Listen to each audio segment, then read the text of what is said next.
आई गौरी सीतानाथ प्रेमानंदे একবারে হরি হরি বলো নিতাই গৌরী সীতানাথ প্রেমানন্দে একবার হরি হরি বলো। ভক্তবৃন্দের চরণে আমার কোটি কোটি দণ্ডবত প্রণিপাত। হরিদ্বারে ব্রহ্মকুণ্ডের তীরে আজন্ম মায়ামুক্ত ব্যাসনন্দন সুখদেব এসে উপস্থিত হয়েছেন।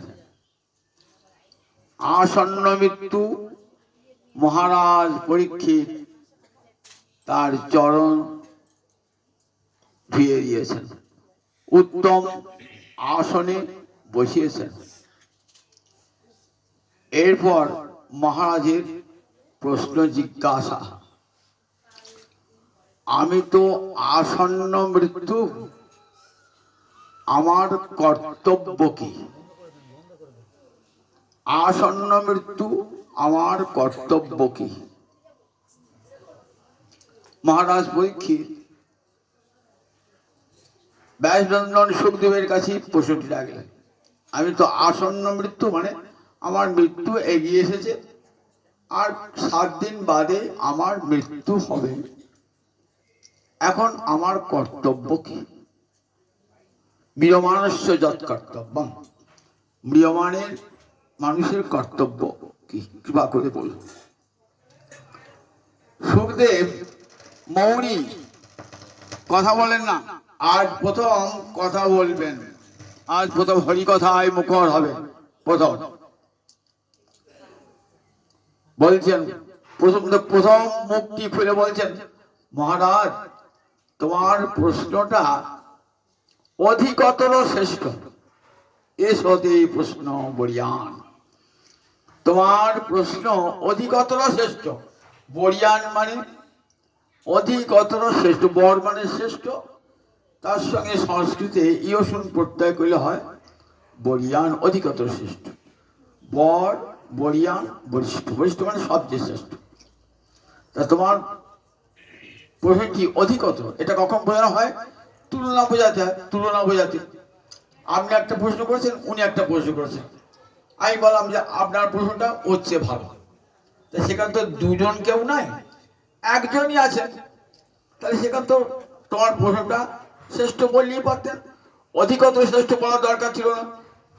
কিন্তু বলেছেন তোমার প্রশ্নটি অধিকতর শ্রেষ্ঠ, মনে হচ্ছে যেন আরো একজন কেউ প্রশ্ন করেছেন, আরো একজন কেউ যেন প্রশ্ন করেছেন মনে হচ্ছে, কিন্তু কেউ তো প্রশ্ন করেন নাই, সেখানে একমাত্র প্রশ্ন করেছেন মহারাজ পরীক্ষিত। তাহলে অধিকতর শ্রেষ্ঠ কথাটি বললেন কেন? তাহলে আর কার প্রশ্নকে মনে হয়েছে? আমাদের সুখদেবের মনে পড়েছে মহারাজ পরীক্ষিতের পিতামহ অর্জুনের কথা মনে পড়েছে। অর্জুন কুরুক্ষেত্রের যুদ্ধের পূর্বেতে গোবিন্দকে অনেক প্রশ্ন জিজ্ঞাসা করেছেন, গীতা খুললেই দেখতে হবে। অর্জুনের জিজ্ঞাসা, গোবিন্দের উত্তর। গোটা গীতাটা খুঁজে দেখবেন, কোথাও কিন্তু এই প্রশ্নটা নাই যে আসন্ন মৃত্যু জীবের কর্তব্য কি। কত প্রশ্ন করেছেন অর্জুন তো, কিন্তু অর্জুন এই প্রশ্নটা করেননি যে আসন্ন মৃত্যু জীবের কর্তব্য কি। তাই প্রথমেই প্রশ্নের প্রশংসা, মহারাজ তুমি যে গোবিন্দের কৃপা প্রাপ্ত, তাই তোমার একটি নাম হলো বিষ্ণু রাত। মহারাজ পরীক্ষিতের আর একটি নাম বিষ্ণু রাত। রাত মানে রক্ষিত, বিষ্ণু কর্তৃক রক্ষিত হয়েছিলেন। কখন? যখন মায়ের পেটে ছিলেন তখন রক্ষিত হয়েছিলেন মায়ের পেটে। কি রকম? মহারাজ পরীক্ষিত রয়েছেন মা উত্তরার পেটে, মা উত্তরার পেটে রয়েছেন। অশ্বত্থামা ব্রহ্মাস্ত্র নিক্ষেপ করেছেন। উদ্দেশ্য পাণ্ডব বংশে যে শেষ উত্তরাধিকারী তাকে ধ্বংস করে দেবো, শত্রু শেষ রাখতে নাই। অশ্বত্থামা ব্রহ্মাস্ত্র নিক্ষেপ করেছেন। তখন উত্তরা নয়ন জলে ভাসতে ভাসতে আসলে আর্ত হয়ে গোবিন্দ চরণে এসে পূর্ণতা হয়েছেন। কি বলছেন? পাহি পাহি মহাযোগিন মামে গর্ভ নিপাততাং। হে মহাযোগীশ্বর গোবিন্দ, পাহি পাহি, আমাকে রক্ষা করো। আমি কেন রক্ষা প্রার্থনা করছি? আমার পেটে একটি সন্তান আছে, দ্বিতীয় প্রাণ আছে। আমার সেই সন্তানটি যেন বিনষ্ট না হয়। মামে গর্ভ নিপাততাং, আমার গর্ভস্থ সন্তানটির যেন বিনাশ না হয়।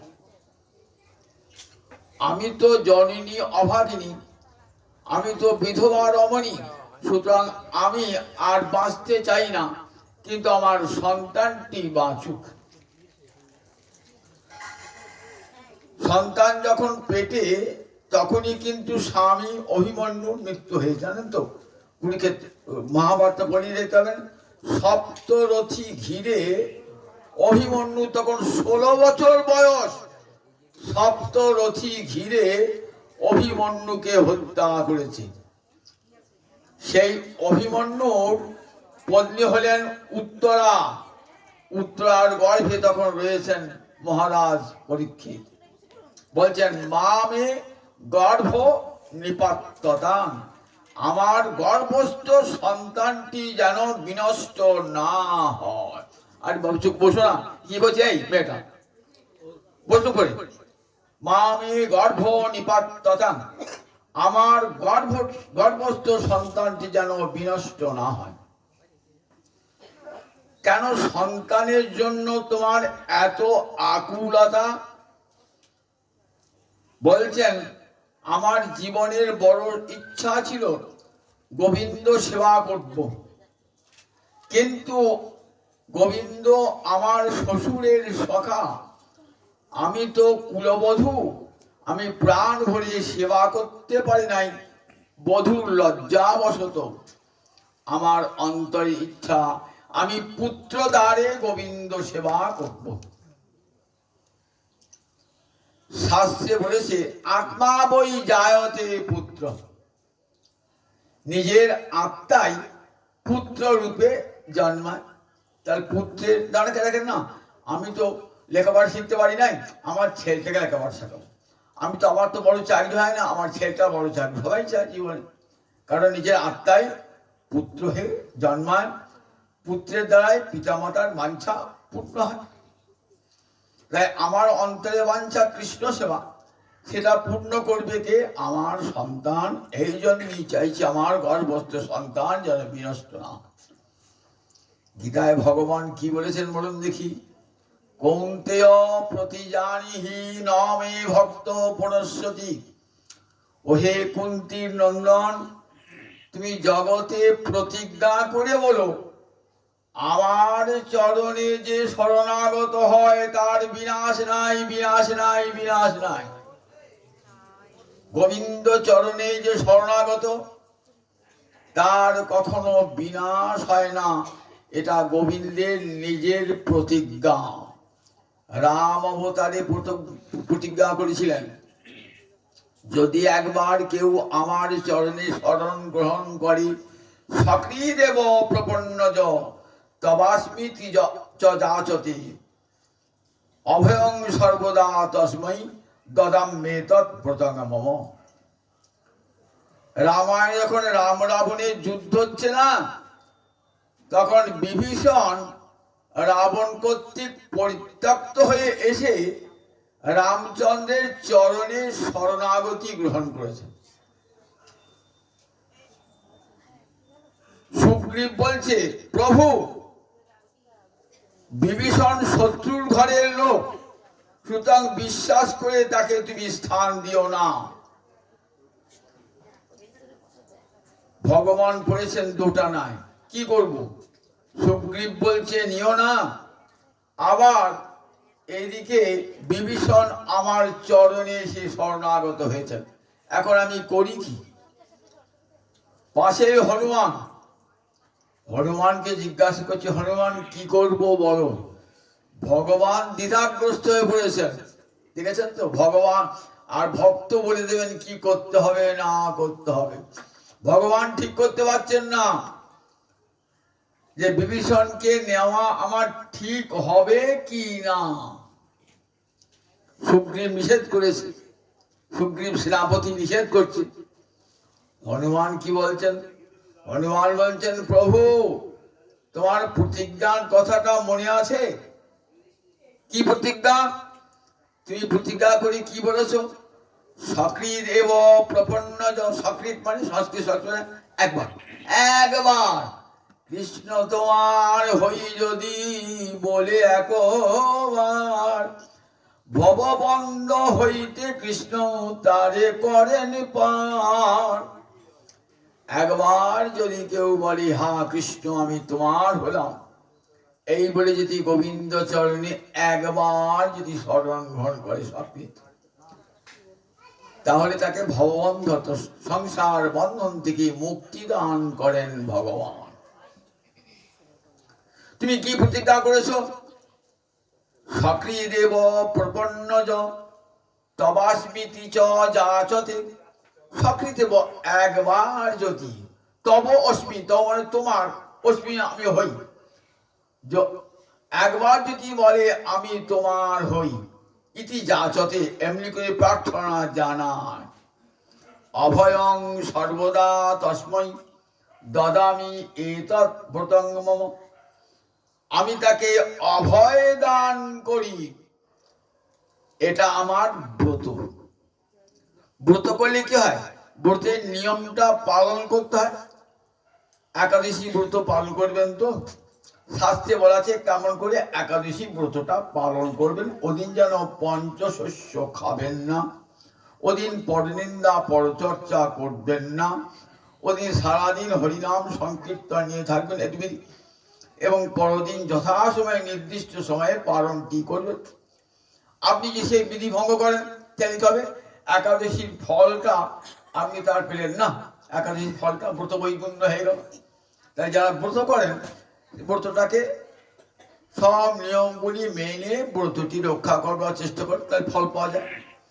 গোবিন্দ বলছেন, রামচন্দ্র বলছেন, এটা আমার ব্রত, অর্থাৎ এটাকে আমি নড়চড় করি না। আমি যে বলেছি একবার যদি আমার চরণে কেউ শরণ গ্রহণ করে, হে রামচন্দ্র আমি তোমার হলাম বলে আমি তাকে অভয় দান করি, এটা আমার ব্রত। সেই রামচন্দ্রই তো আমার কৃষ্ণ। কৃষ্ণ বলছেন, কৌন্তেয় প্রতি জানিহি নামে ভক্ত পুনঃসতি, ওহে কুন্তীর নন্দন তুমি জগতে প্রতিজ্ঞা করে বলো, আমার চরণে যে শরণাগত তার কখনো বিনাশ হয় না। আচ্ছা গোবিন্দ, প্রতিজ্ঞাটা তুমি তো নিজেই করলে পারতে, কুন্তীর নন্দনকে দিয়ে প্রতিজ্ঞাটা করলে কেন, করালে কেন? অর্জুনকে দিয়ে প্রতিজ্ঞাটা করালে কেন? যদি প্রতিজ্ঞা ভঙ্গ হয়ে যায় তাহলে দোষটা কার উপর হবে? অর্জুনের উপর হবে, গোবিন্দের হবে না। গোবিন্দ আমি তো করি নাই, অর্জুন করেছে, অর্জুন বুঝে, অর্জুনকে বুঝে নাও। তা অর্জুনকে দিয়ে প্রতিজ্ঞাটা করালে কেন? তুমি তো নিজে প্রতিজ্ঞা করতে পারতে। টিকাকাররা বলছেন, দেখো গো, এই যে গোবিন্দ ভক্তকে দিয়ে প্রতিজ্ঞাটা করেন না, এর একটা তাৎপর্য আছে। কি তাৎপর্য? ভগবান বলছেন যে আমার প্রতিজ্ঞা কখনো কখনো আমি ভঙ্গ করি, কিন্তু আমার ভক্তের প্রতিজ্ঞা আমি কখনো ভঙ্গ করি না। ভগবান তার নিজের প্রতিজ্ঞা ভঙ্গ করেছে অনেকবারই, কিন্তু ভক্তের প্রতিজ্ঞা কখনোই ভঙ্গ করেন না তিনি। কিরকম দেখুন, কুরুক্ষেত্র যুদ্ধের পূর্বে অর্জুন গিয়েছেন, দুর্যোধন গিয়েছেন কৃষ্ণের কাছে। গোবিন্দ শুয়ে আছেন, অর্জুন চরণের কাছে বসেছেন। আর দুর্যোধন তো অহংকারী, পায়ের কাছে বসবো কেন, মাথার গোড়ায় বসেছেন। গোবিন্দ উঠেই প্রথমে কাকে দেখলেন? অর্জুন কি যে পায়ের গোড়ায় থাকে তাকে আগে দেখবেন তো, তারপর পিছনে করে দেখবেন দুর্যোধন। কি জন্য এসেছো? না, যুদ্ধ তো হবেই, তোমার সাহায্য চাই। আচ্ছা দুর্যোধন, দেখো নিয়ম অনুযায়ী যাকে প্রথম দেখেছি তাকেই প্রথম জিজ্ঞাসা করতে হয়, তুমি আমার কাছে কি সাহায্য চাও। তা তুমি হয়তো বলবি তুমি অর্জুনের প্রতি পক্ষপাতী তো। তা শোনো, আমি তোমাকে পরে দেখেছি, তথাপি তোমাকে প্রথম প্রশ্ন করছি, তুমি আমার কি সাহায্য চাও। দেখো, আমি দুই ভাবে সাহায্য করতে পারি। আমার এক অক্ষয়হীনী সেনা আছে, সেটা দিতে পারি। আর একটা আমি নিরস্ত্র হয়ে, অস্ত্রহীন হয়ে, তুমি কোনটা দাও? দুর্যোধন বলছে তোমাকে নিয়ে কি হবে, নিরস্ত্র তোমাকে নিয়ে কি হবে। ওই এক অক্ষয়হীনী যে নারায়ণী সেনা আছে না, এক অক্ষয়হীনী, ওই যাবে। অর্জুন তুমি কি যাও? বলে আমার সেনা টেনা দরকার নাই প্রভু, তুমি আমার সঙ্গে থাকবে তারই হবে। ওইখানে যুদ্ধ জয় হয়ে গেল। বললেন ঠিক আছে, আমি যুদ্ধে নিরস্ত্র হয়ে যুদ্ধ করব। কাদের পক্ষে? পাণ্ডবদের পক্ষে থাকবেন, হাতে কিন্তু কোনো অস্ত্র থাকবে না। এটা ভগবানের প্রতিজ্ঞা। কিন্তু যেদিন কুরুক্ষেত্রে যুদ্ধে দেখুন, প্রথম দিনেই না কি অবস্থা। প্রথম দিনেতেই একের পর অগ্নিবর্ষী বাণ, পাণ্ডব পক্ষের বহু সৈন্য নিহত হয়ে গেছে। বিশ্বদেব যেসে নয়, বিশ্বদেব এমন তীরন্দাজ না, তার তীর নিক্ষেপে বহু পাণ্ডব সৈন্য নিহত হয়ে গেছে। তখন রথটা পর্যন্ত পুড়ে গেল, রথটা পর্যন্ত এমন অগ্নিবর্ষী মানে পুড়ে গেল। তখন দেখছি অর্জুন রথ থেকে পড়ে গিয়েছে। তখন ভগবান কি করলেন? হাতে তো অস্ত্র নাই, রথের চাকাটা নিয়েছেন। রথের চাকায় ভগবান কি না পারেন, রথের চাকায় সুদর্শনের শক্তি নিয়োগ করেছেন। সেই রথের চাকাটা যেন সুদর্শন চক্রের মতো ঘুরতে ঘুরতে কার দিকে যাচ্ছে? বিশ্বের দিকে যাচ্ছে প্রবল বেগে। বিশ্ব তখন দেখছেন অবাক হয়ে, যে গোবিন্দ কেমন। আমি প্রতিজ্ঞা করেছিলাম যে গোবিন্দ, আমি তোমাকে অস্ত্র ধারণ করাবো, আর তুমি প্রতিজ্ঞা করেছিলে আমি অস্ত্র ধারণ করব না। আজ যে তুমি রথের চাকা নিয়ে আমার দিকে তেড়ে এলে, বুঝলাম তুমি কত বড় ভক্ত বৎসল। নিজের প্রতিজ্ঞা ভঙ্গ করো, কিন্তু ভক্তের প্রতিজ্ঞা রক্ষা করো।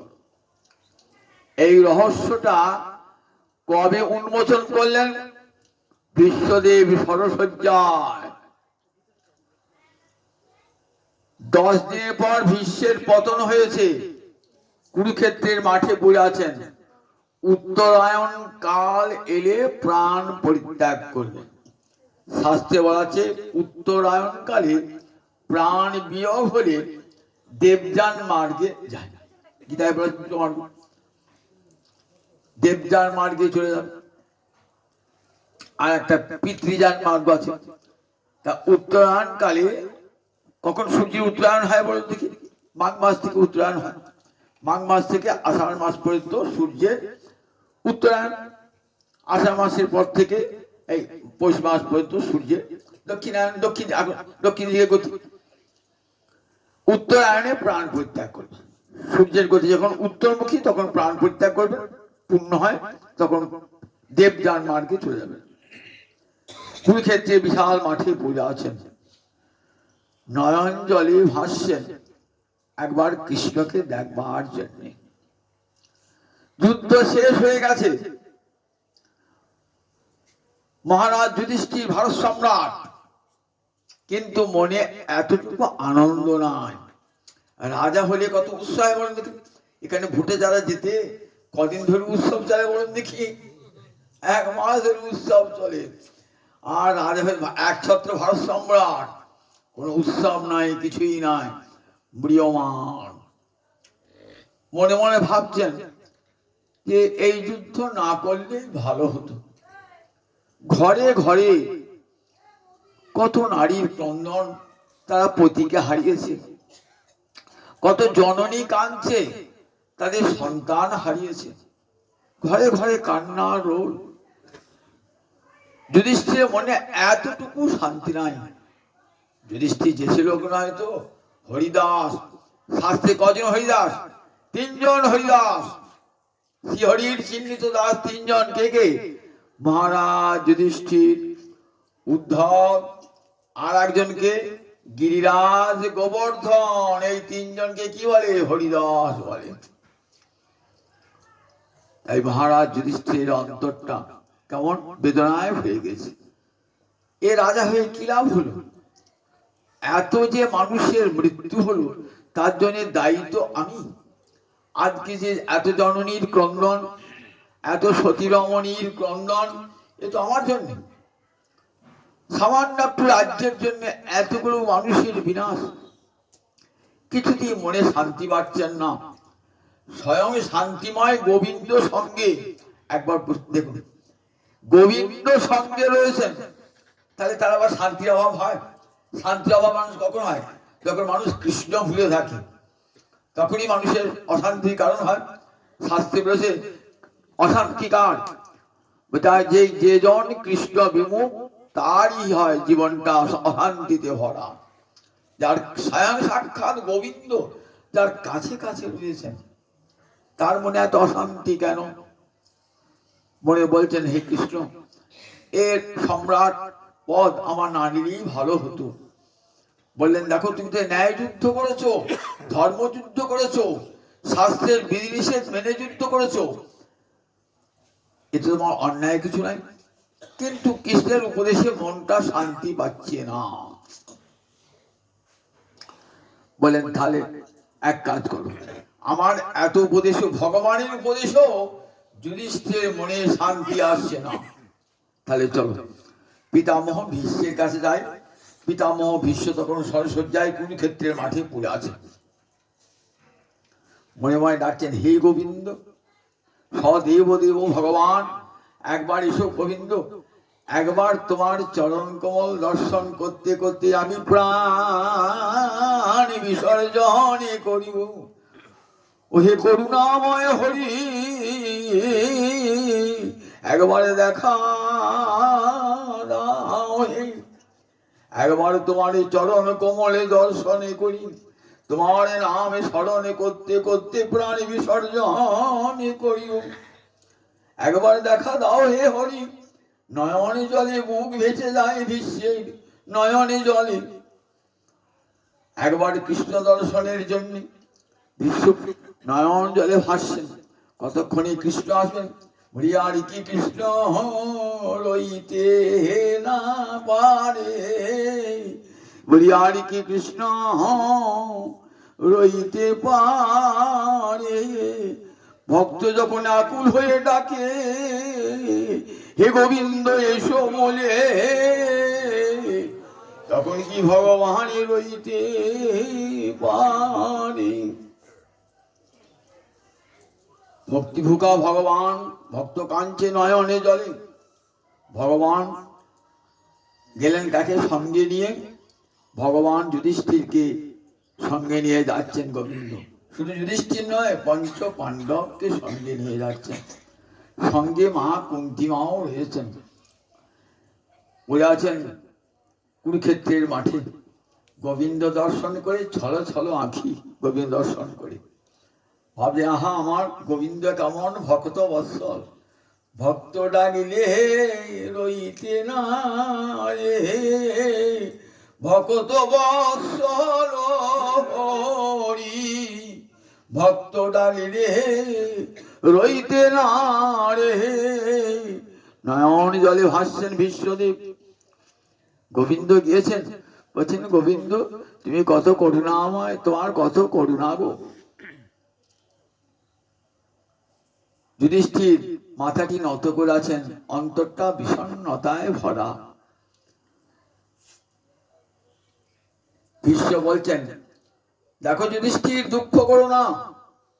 আমি তো এটাই চেয়েছিলাম, তুমি কৌরব সম্রাট, পাণ্ডব সম্রাট হও, ভারত সম্রাট হও, এটাই তো আমি চেয়েছিলাম। দেখো, ভক্তবাঞ্ছা পূর্ণকারী গোবিন্দ সেই বাঞ্ছায় আমার পূর্ণ করেছেন। তুমি আজ ভারত সম্রাট, তুমি পৃথিবীর অলংকার, তুমি ন্যায় যুদ্ধ করেছো, তাহলে তোমার দুঃখ কেন? অন্তরে শান্তি পাচ্ছ না, তার কারণটা কি জানো? অন্তরে শান্তি পাচ্ছ না কি? তার কারণটা হচ্ছে গোবিন্দ তোমাকে আমার কাছে নিয়ে আসবেন, আমি দেখতে চাইছি তো, সেই জন্যই তুমি অন্তরে শান্তি পাচ্ছ না। ভগবানের উপদেশেও তোমার মনে শান্তি আসছে না। জানো, গোবিন্দের সব কিছু কার্যের পশ্চাৎ একটা কারণ লুকিয়ে থাকে। গোবিন্দের লীলা মহিমা তার মধ্যে লুকিয়ে থাকে। গোবিন্দ আজ কৃপা করে দেখা দেবেন কাকে? বিশ্বকে দেখা দেবেন বলে যুধিষ্ঠিরের মনে এত অশান্তি। যুধিষ্ঠির অশান্তি না হলে আর যাবেন না ভগবান। নিয়ে গেছেন তো, যুধিষ্ঠির দেখছেন নয়ন জলে ভাসছে। মহারাজ বিশ্বদেব নয়ন জলে ভাসছে। বিশ্বদেব বলছেন, শোনো যুধিষ্ঠির, আজ তোমার সঙ্গে কে এসেছেন জানো? তুমি তাকে কি মনে করো? ও তো আমার মামার ছেলে, আমার মামা তো ভাই বলে মনে করো। বসুদেব তো মামা সম্পর্কে। বসুদেবের সন্তান কৃষ্ণ, জানো? আবার কি ভাবো? রথি তো সারথি ভাবো, আমার ভাবো বন্ধু, সখা ভাবো, ভাই ভাবো। কিন্তু মনে রেখো, কে জানো? তোমার চিনতে পারো না, সম্পর্কে আবরণে ঢাকা রয়েছে তো চিনতে পারো না। কে জানো? আজ তোমার সারথি রূপে কে তোমার রথ টেনেছে জানো? তিনি হলেন আদ্য গুরু নারায়ণ, অখিল গুরু নারায়ণ শ্রীহরি। তোমাদের সারথি রূপে এসেছেন, তোমাদের সখা রূপে এসেছেন, চিনতে পারো নাই। এটা তাই নররূপে তার লীলা, তার অনন্ত লীলার মধ্যে এই নররূপে লীলা বড় বড় সুন্দর লীলা। কৃষ্ণের যতে কলীলা সর্বোত্তম নরলীলা, নরবপু তাহার সর। কৃষ্ণের যতে কলীলা সর্বোত্তম নরলীলা, নরবপু তাহার সর। আরো অনেক দেহেতে গোবিন্দ লীলা করেছেন। মৎস্য রূপে এসেছেন, তখন আমার লীলার মাধুরী ছিল। মৎস্য রূপে এসেছেন, কুর্ম রূপে এসেছেন, বরাহ রূপে এসেছেন, বামন রূপে এসেছেন। তখন এসব লীলার এত লীলার মাধুর্য ছিল। আমরা দেখি আর ছোট পুঁটি মাছ হয়ে সত্যব্রত মণির হাতে এসেছে। সত্যব্রত মণি কৃতমালা নদীতে তর্পণ করছেন। তর্পণ মানে পুরুষের উদ্দেশ্যে জল দেওয়া, নদীতে জল দেবে। এখন যদি জল নিয়েছেন, পুঁটি মাছ লাফাতে লাফাচ্ছিল, জলটা তো দেওয়া যায় না, ফেলে দিয়েছেন। পুঁটি মাছটা কথা বলছে, বলছে, ও ঠাকুর, আমাকে ফেলে দিচ্ছ কেন? জানো না জলচর প্রাণীরা কেমন হিংস্র? মায়েরা ছায়া দিকে খেয়ে দেয়, মায়েরা সন্তান দিকে খায়, আমাকে ফেলছো? তুমি উনি করুণাময়, আমাকে নিয়ে চলো। কি করবেন? মাছটা কথা বলছে তো মানুষের মতো। কমণ্ডলতে ভরে নিয়ে এলেন।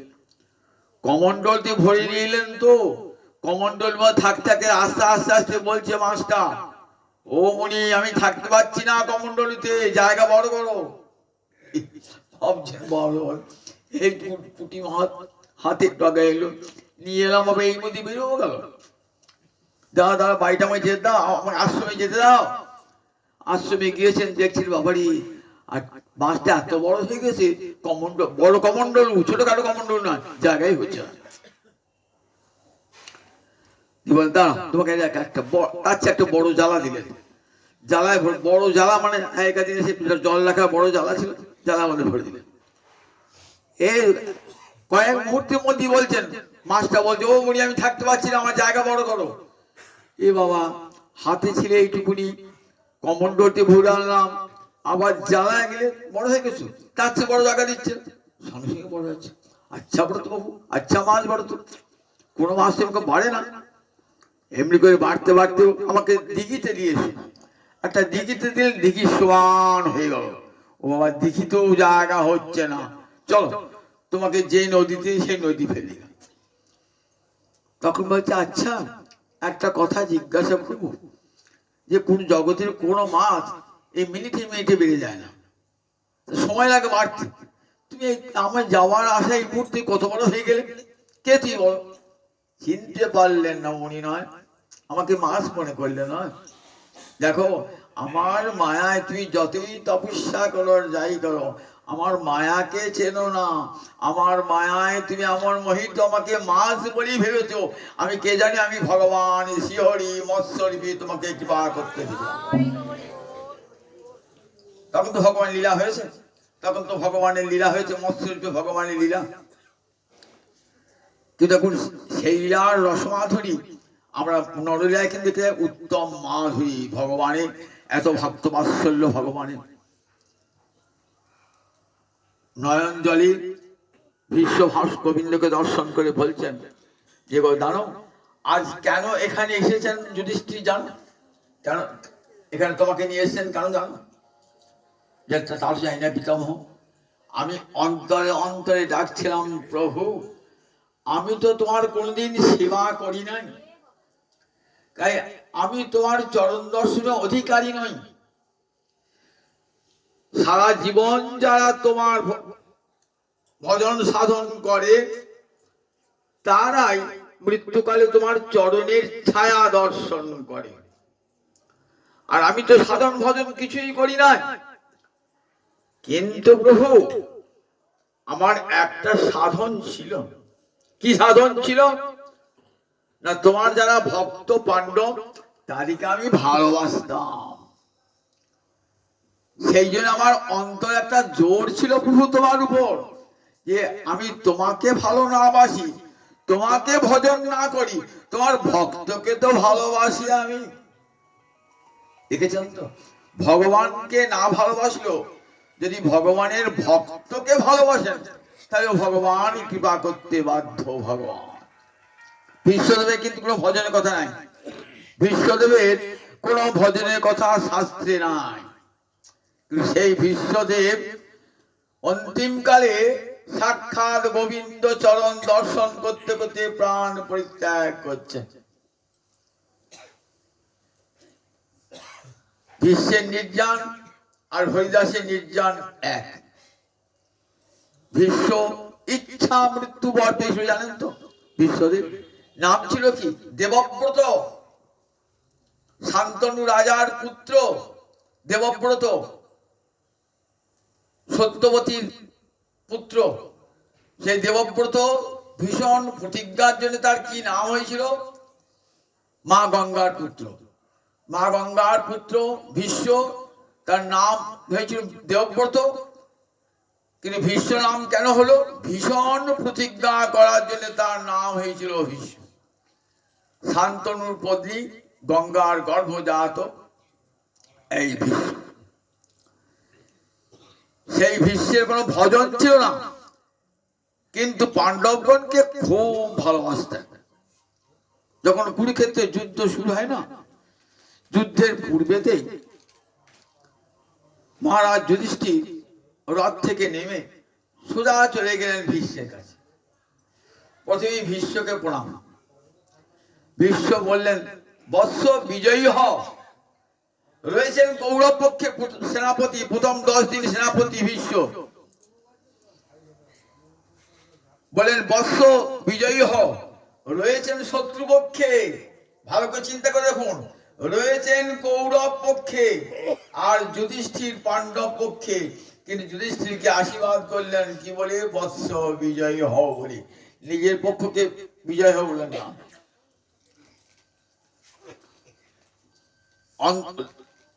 বিশ্বদেব রয়েছেন কোথায়? বিশ্বদেব রয়েছেন কৌরব পক্ষে, কিন্তু মনটা কোথায়? মনটা রয়েছে পাণ্ডবদের দিকে। একথা দুর্যোধন জানতেন। গীতাটা পড়লেই দেখবেন দুর্যোধন বলছেন যে ভীষ্মকে চোখে চোখে রেখো, কারণ ভীষ্মের মনটা তো বুঝতে পারছেন। দুর্যোধন তো খুব পণ্ডিত বিচক্ষণ ছিলেন, তিনি বুঝতে পারতেন ভীষ্ম আমার খায় আমার পরে বলে আমার দলে যোগ দিয়েছে বটে, কিন্তু সমগ্র মনটাও পাণ্ডবদের পক্ষেই আছে। দ্রোণাচার্যের মনটাও পাণ্ডবদের পক্ষে, কৃপাচার্যের মনটাও পাণ্ডবদের পক্ষে মনে মনে। কিন্তু দুর্যোধন তখন প্রতাপশালী রাজা, তাই তার পক্ষে যোগদান করেছেন বটে, কিন্তু সমগ্র মনটা রয়েছে কোথায়? মনটা রয়েছে পাণ্ডবদের পক্ষে। তাই ভীষ্ম বলছেন যে আমার তো কোনো ভজন ছিল না, কিন্তু আমি পাণ্ডবদিকে অন্তর থেকে ভালোবাসতাম এবং আমি চেয়েছিলাম এই যুদ্ধে যেন দুর্যোধন জয়ী না হয়। যদি আমি দুর্যোধনের সেনাপতি, তবু চেয়েছিলাম মহারাজ যুধিষ্ঠির হোক ভারত সম্রাট। যুধিষ্ঠির ভারত সম্রাট হলে ভারতবর্ষের প্রজারা সুখে থাকবে, শান্তিতে থাকবে। রাজা যদি সুশাসক হয় তাহলে কি হয়? রাজা সুশাসক হলে পরে প্রজারা সুখে থাকে।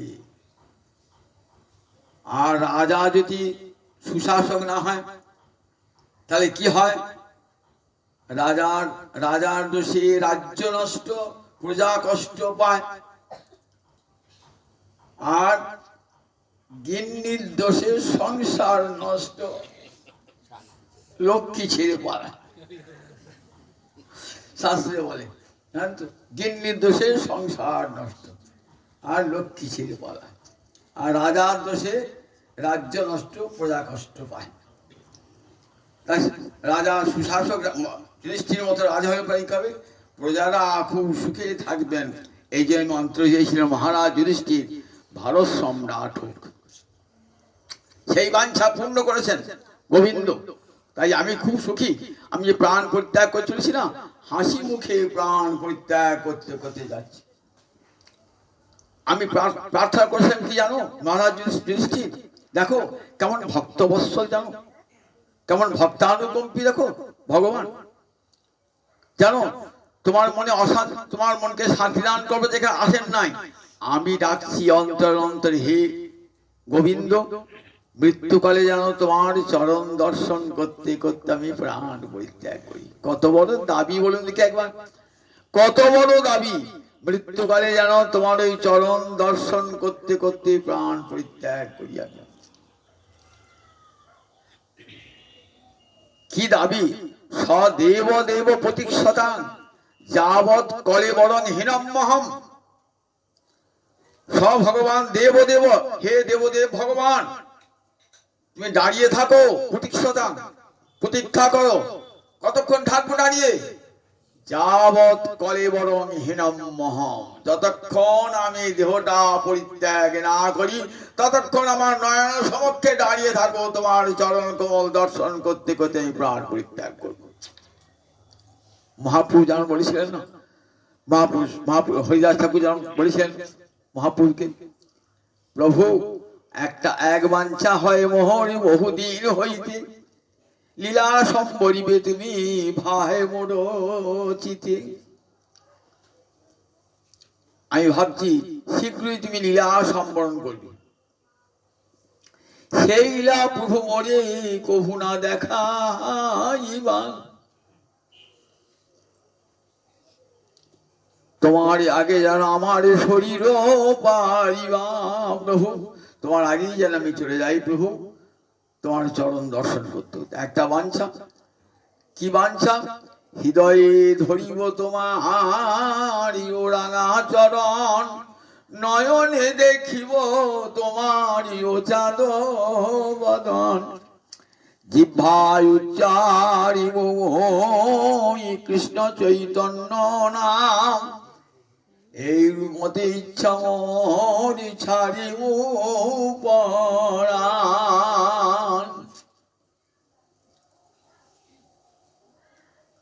কি বলছেন দেখো হরিদাস ঠাকুর, হৃদয়ে ধরিব তোমার ওরাঙা চরণ, নয়নে দেখিব তোমার চাঁদ বদন, জিহ্বায় উচ্চারিব কৃষ্ণ চৈতন্য নাম, এই রূপে ইচ্ছা মোহরি ছাড়িব পরাণ। এমনি করে আমি প্রাণ পরিত্যাগ করব, আর তো দেখতে পাবো না তোমাকে। তাই প্রাণ ভরে তোমায় দেখে নেব প্রভু, প্রাণ ভরে জন্মের স্বাদ মিটিয়ে আমার গৌর বদন প্রাণ ভরে দেখে নেব। নয়নে দেখিব তোমার ও চাঁদ বদন, হৃদয়ে ধরিব তোমারই ও রাঙা চরণ, যে রাঙা চরণ ভববিঞ্চি বাঞ্ছা করে, ওই যুগল চরণ গৌর হরি রাধা গোবিন্দ মিলিত স্বরূপে গোবিন্দ আমার গৌরাঙ্গ হরির চরণ বুকে ধরব। আর কৃষ্ণ চৈতন্য বলতে বলতে প্রাণে পরিত্যাগ করব। ভক্ত বাঞ্ছা কল্পতরু গৌর হরি হরিদাস ঠাকুর সেই বাঞ্ছা পূর্ণ করেছিলেন। গোবিন্দ তো ভক্ত বাঞ্ছা পূর্ণকারী, গোবিন্দ ভক্ত বাঞ্ছা পূর্ণ করবেন। তাই সদেব দেব ভগবান প্রতীক্ষতাং যাবৎ কলে বরং হীনমহম। হে দেবদেব ভগবান, যতক্ষণ আমি প্রাণ পরিত্যাগ না করি ততক্ষণ তুমি আমার নয়ন সমক্ষে দাঁড়িয়ে থাকো প্রভু। কতখানি ভালোবাসা হলে এই দাবিটা হয় বলুন দেখি? কতখানি ভালোবাসা? দাবি মানুষ কার কাছে, দাবি কার কাছে করে? ভালোবাসা মানুষের কাছে। একটা পথরের কাছে আপনি দাবি করবেন, তার প্রতি আপনার জোর থাকবে? যাকে ভালোবাসেন তার উপরে জোর খাটে কার উপরে? ভালোবাসার মানুষ উপরে। তাহলে বিশ্বদেব যে কতখানি গোবিন্দকে ভালোবাসতেন দেখুন একবার, কতখানি জোর। আমি যতক্ষণ প্রাণ পরিত্যাগ না করছি ততক্ষণ তুমি আমার নয়ন সমক্ষে দাঁড়িয়ে থাকো। বলছেন হে গোবিন্দ, দেখো আজ তো তোমাকে দেওয়ার আমার কিছুই নাই। আজ আমার দেওয়া, আমি আর তোমাকে একটা প্রণাম পর্যন্ত করতে পারছি না। আমি তো সরসজ্জায় আছি, তোমাকে দেওয়ার মতো কোনো উপহারও আমার কাছে আজ নাই। আজ তো আমি মৃত্যু পথে যাত্রী চলেছি, শুধু আমি তো নিঃস্ব, হাতেও কিছুই নাই যে তোমাকে দেবো। শাস্ত্রে বলেছে গুরুকে দর্শন করলে পরে, ভগবানকে দর্শন করলে কিছু উপহার দিতে হয়। আজ আমি তোমাকে কি উপহার দেবো? তুমি এসেছো কৃপা করে আমার নয়নের সম্মুখে দাঁড়িয়ে রয়েছো, তোমাকে তোমার কিছু উপহার দেওয়া দরকার, কোন উপহার নাই? তা প্রভু আমি আগে অন্তরে অন্তরে তোমাকে, আমার মনটা তোমাকে দিয়েছি, কিন্তু তখন তুমি মনটা গ্রহণ করো নাই কেন? আমার মনটা তো ছড়ানো ছিটানো ছিল। আমরা ভগবানকে মন দিত, বলি গোবিন্দ আমি আর সংসারে মন দেবো না, মনটা তোমাকেই দিলাম। এটা কথার কথা, সত্যিকার মন দিকে আমার মনটা থাকে স্ত্রীতে খানিকটা, পুত্রে খানিকটা, পিতায় খানিকটা, মাতাতে খানিকটা, এমনি করে মনটা ছড়ানো ছিটানো থাকে, 7 জায়গায় থাকে। ধরুন একটা বাড়ি আপনি গুরুদেবকে দান করলেন, বলে গুরুদেব আমার বাড়িটা আমাকে দান করলেন। গুরুদেব দেখছেন বাড়িটা 5 জায়গায় মর্গেজ দেওয়া আছে, 5 জায়গায় লোন করা আছে, মর্গেজ দেওয়া আছে। গুরুদেব দেখলেন এই বাড়িটা যদি ছায়াতে হয় তাহলে অনেক বেশি দাম দিয়ে বাড়িটা কেনা হয়ে আমার। বলে তোমার দরকার নাই বাবা, বাড়ি 5 জায়গায় মর্গেজ দেওয়া, বাড়িটা আমাকে দান করতে এসছো। আমাদের মনটাও 5 জায়গায়, বোর কাছে খানিকটা, ছেলের কাছে খানিকটা, পিতার কাছে খানিকটা, মাতার কাছে খানিকটা, সব জায়গায় পুড়ে আসছে মনটা। তো সেই মনটা ভগবান নেবে নাকি? মর্গেজ দেওয়া মনটা ভগবান নেবে? বন্ধক দেওয়া মনটা ভগবান নেবে? ভগবান বলবে দেখো সমগ্র মনটা আমাকে দিতে হবে, তবেই আমি তোমাকে নেবো, তোমার মনটা নেবো। একটা গল্প শোনায়, কৃষ্ণ আর অর্জুন দুজন সাধারণ মানুষ সেজে যাচ্ছে। অর্জুন বলছে তোমার ভক্ত দেখবি, চলো তোমাকে ভক্ত দেখাবো, তবে এই সাধারণ মানুষ সেজে চলো। দুজন সাধারণ মানুষ সেজে চলল, একটা গ্রামের মধ্যে ঢুকেছেন, সন্ধ্যা হয়েছে। গিয়ে দেখছেন থাকতে আশ্রয় নিতে হবে তখনকার দিনে, মাঠে ঘাটে যাবেন কি করে, আর গ্রামে ঢুকেছে একটা আশ্রয় নেবেন, একটু রাতে থাকার জায়গা, একটু খাওয়া বিশ্রাম। যেতে যেতে দেখছেন একটা বিরাট 3 তলা বাড়ি, বেশ বড় লোকের বাড়ি। বাবা একটু জায়গা হবে? কে তুমি, কোথেকে এসছো? সাহস কাম না তো, দেখো দেখি চেনা নাই, পরিচয় নাই। শাস্ত্রে অজ্ঞাত কুলশস্য বাসোদন কস্যচিৎ, যার কুলসী জানা নাই তাই কখনো থাকতে দিও না। কৃষ্ণ অর্জুন চলে এলেন, তাড়িয়ে দিলেন। আশপাশে বলছেন তোমার আরো ধন হোক, 3 তলা বাড়ি 5 তলা হোক, 5টা গাড়ি 10টা গাড়ি হোক, 10 কোটি টাকা 20 কোটি টাকা হোক, চলে এলেন। অর্জুন সব শুনিয়ে যাচ্ছে। এইবার ঘুরতে ঘুরতে ঘুরতে গ্রামের প্রান্তে এসেছেন।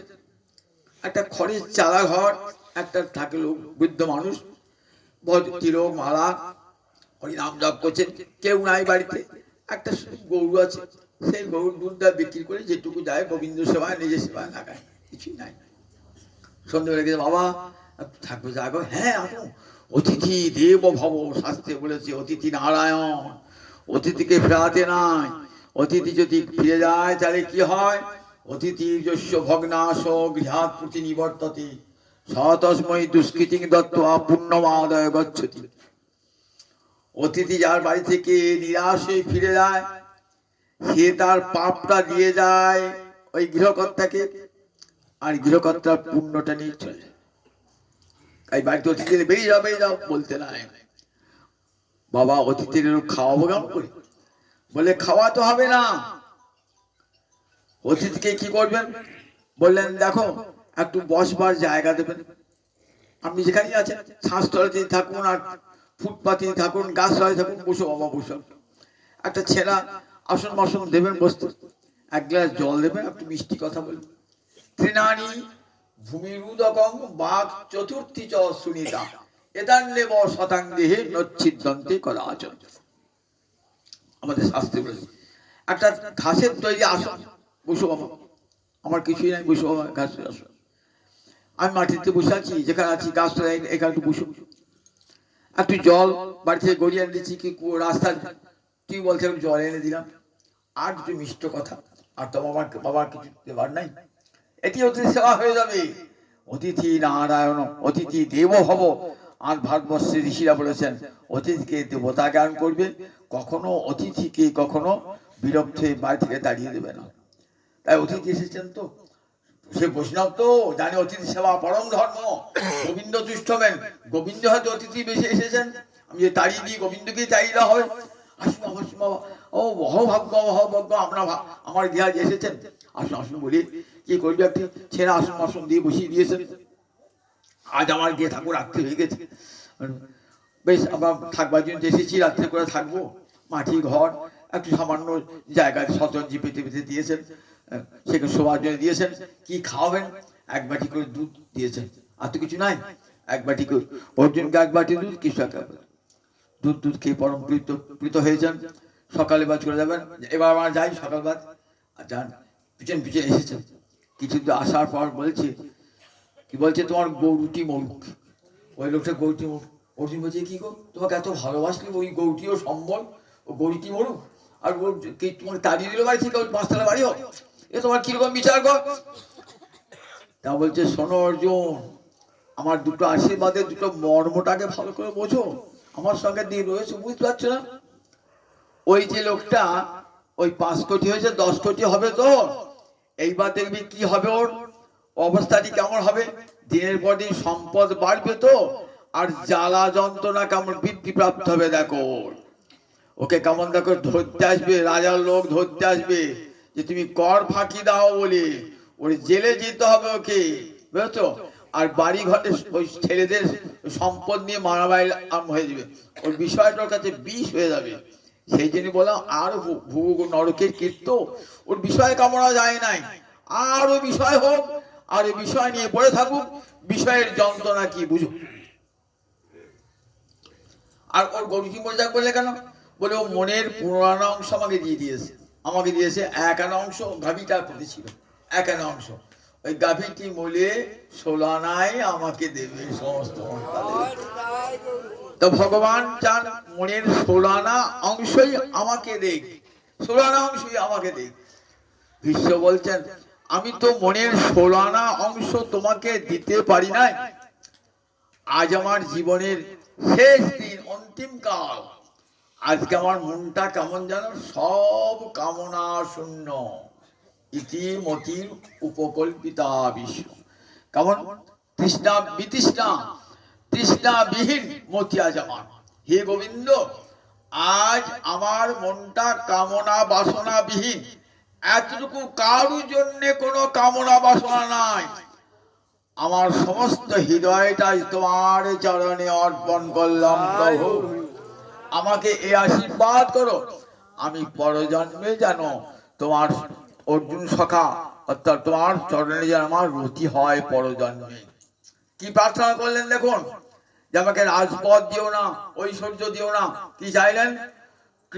অর্জুন সখা, কৃষ্ণ সখা যে গোবিন্দ, সেই গোবিন্দ চরণে যেন আমার রতি হয় জন্মে জন্মে, জন্মে জন্মে যেন রতি হয় তোমার শ্রী চরণে আমার।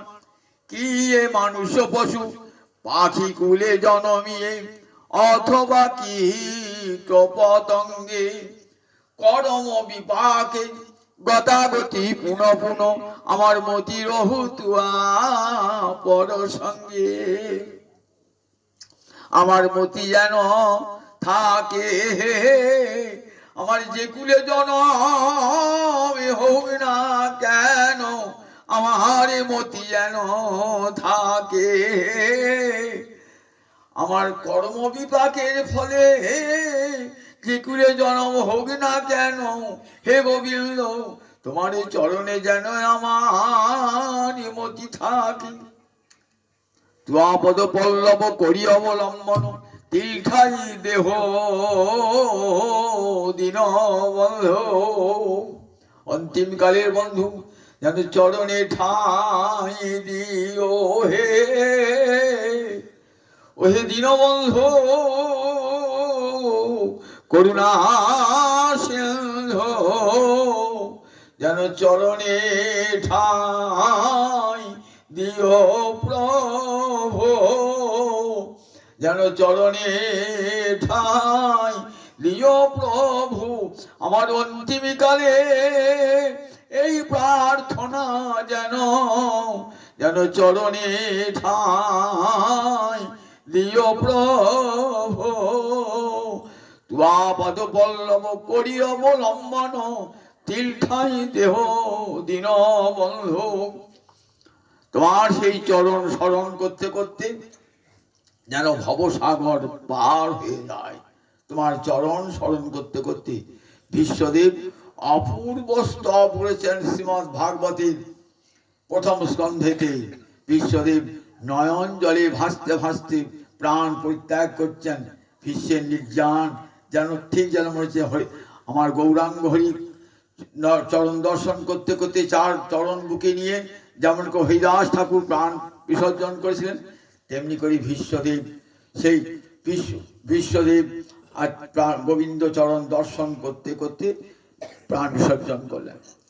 জগৎকে দেখালেন, দেখো যদি অন্তরে বাসনা থাকে যে গোবিন্দ চরণ দর্শন করতে করতে প্রাণ পরিত্যাগ করব ঐকান্তিক ভাবে, তাহলে মৃত্যুকালে গোবিন্দ চরণ দর্শন হবে, গোবিন্দ নামও স্মরণ হবে।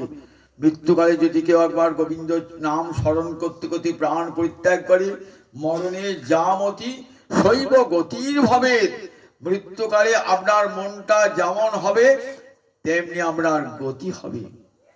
মরণে মরণে যা মতি শৈব গতির ভাবে শাস্ত্রে বলেছে। কিন্তু মৃত্যুকালে কৃষ্ণ নাম সবার তো হবে না। সেনি গীতা বলেছে আমি যদি সারা জীবন পাপ কার্য করবো, সংসার ভোগ করবো, মৃত্যুকালে আবার হরিনাম করবো। গীতায় বলে সদা তদ্ভাব ভাবিত, সব সময় মনটা কৃষ্ণ অনুরাগে রঞ্জিত হতে হবে, সাধু সঙ্গ করতে হবে সর্বদা। যেখানে নাম কীর্তন শ্রবণ কীর্তন হচ্ছে যেখানে সেখানে ছুটে চলে যেতে হবে, যেখানে আমি হরিকথা শ্রবণ হবে, হরিকথা কীর্তন করব। এমনি করে যদি 24টি ঘন্টা মনটি গোবিন্দ চরণে রাখা যায়, সংসারে সকল কর্ম করব কিন্তু মনটি থাকবে আমার গোবিন্দ চরণে। তস্মাৎ সর্বেষু কালেষু মাম অনুস্মর যুদ্ধ, সমস্ত কালে আমাকে অনুসরণ করো আর সংসারের কর্তব্য করো, সংসারের সব কর্তব্য করুন। গৃহবাসী আর বনবাসী দুটোয় কোনো পার্থক্য নাই যদি মনটা গোবিন্দ চরণে থাকে। তাই নর্তম কি বলছেন দেখুন, গৌর প্রেম রসার নামে সে তরঙ্গে যে বাড়বে, সে রাধা মাধব অন্তরঙ্গ, গৃহে বা জঙ্গলে থাকে হা গৌরাঙ্গ বলে ডাকে। নরোত্তম মাগে তারও সঙ্গ, গৃহে বা জঙ্গলে থাকে হা গৌরাঙ্গ বলে থাকে। আপনি গৃহেই থাকুন আর জঙ্গলে থাকুন, হা গৌর বলে যদি থাকেন, বলেন গৌর হরি, তাহলে জানেন তার নর্তম বলছে আমি তারই সঙ্গ প্রার্থনা করি, সন্ন্যাসী সঙ্গ চাই না। হা গৌর বলে, হা কৃষ্ণ বলে যে কাঁদে, আমি তারই সঙ্গ প্রার্থনা করি। সংসারে থাকুন, যেখানেই থাকুন, মন যেন গৌর পাদ পদ্মে কৃষ্ণ পাদ পদ্মে যেন মনটি নিবিষ্ট হয়ে যায়। সংসারে এসেছি কৃষ্ণ সেবার জন্যই তো। দুর্লভ মানব জন্ম, গোবিন্দের করুণার দান। আমরা পশু নই, পাখি নই, কীট নই, পতঙ্গ নেই, আমরা মানুষ। মানুষের কর্তব্যই হলো গোবিন্দ স্মরণ করা। সে যদি মানব জন্ম পেয়েছি, এমন দুর্লভ মানব জন্ম পেয়ে পশু মতো জীবন ধারণ করবো নাকি? মনটা গোবিন্দ সংসার করুন, সুখে সুখে সংসার করুন, মন গোবিন্দ চরণে নিবিষ্ট রেখে দেন, জীবন ধন্য হয়ে যাবে, সার্থক হয়ে যাবে। জয় নিতাই, জয় নিতাই, জয় নিতাই, জয় নিতাই, জয় রাধে কৃষ্ণ গোবিন্দ, জয় জয়